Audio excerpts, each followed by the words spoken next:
Hello,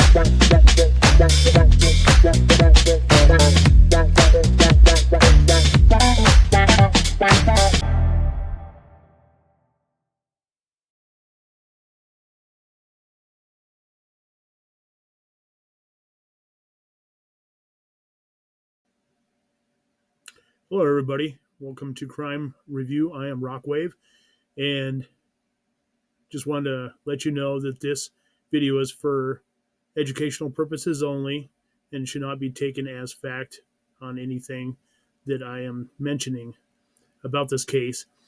We're going to be covering the disappearance of Natalee Holloway. That was a young woman that flashed up on your screen just before I came on. Come to find out that the piece of crap Vandersloot, he actually confessed to killing her last year. Um, Unfortunately for Beth Holloway and for the whole Holloway family, um, he's never going to be seeing any time from that murder because the statute of limitation in Aruba is 12 years. And so it's been like, I believe it's 17 years since the murder of her. So he will never, ever be convicted of that murder.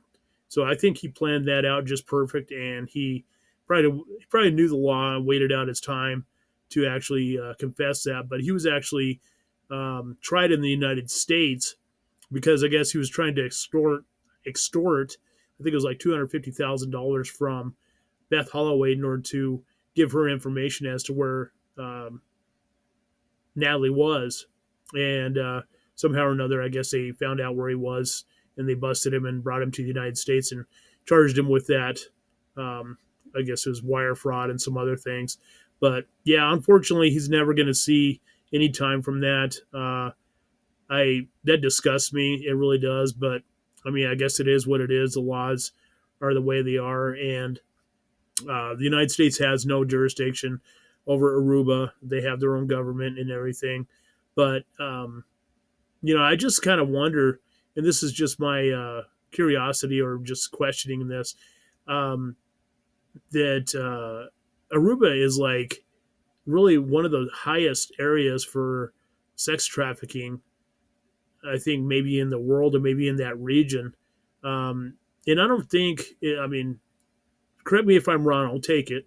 But I don't think they actually, I think it was just like her and three other girls that went down there by themselves. I mean, to me, that seems dangerous. I mean, don't, by no means am I trying to, um, victim smack them or anything like that. I mean, obviously they went down there to have fun.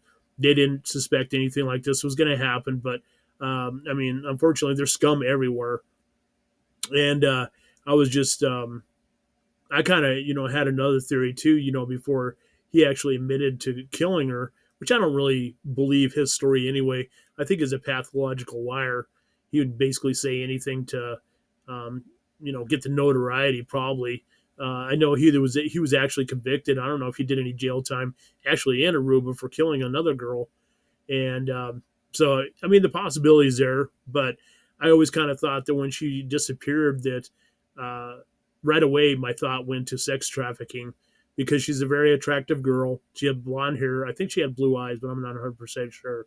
And in that region, that's the kind of girls they look for because I know that when I went down there with my ex-wife, uh, her younger sister, it was blonde hair, but I don't know. I can't remember if she had blue eyes. She might have had green eyes.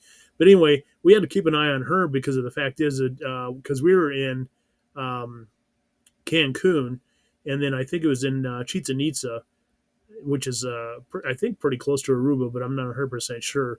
But we had to keep an eye on her because they would steal girls and they would put them into the sex trafficking thing. And so one of the things was that came to my mind right when they said that she had disappeared was that obviously if there was no males around and the girls were by themselves, that you'd have a scumbag like freaking Vandersloot preying on them. And I really hope like heck that I'm right and he's wrong. That he didn't actually kill her and dump her in the ocean because I mean that's just sick, and that's a really bad way to go. And that, I mean, obviously, my theory is not any better. You know, that at least she'd be alive, but um, that hopefully, if anybody ever sees her, you know, I would hope that even though she's been declared dead, that people will still kind of keep their eyes open because I don't know. There's just certain ways. I mean, these criminals actually figure out different ways in order to get around the laws and everything. They'll go and hide somebody, and you know, have them declared dead or whatever. Wait for the family to declare them dead, and in the whole entire time they're still alive and stuff.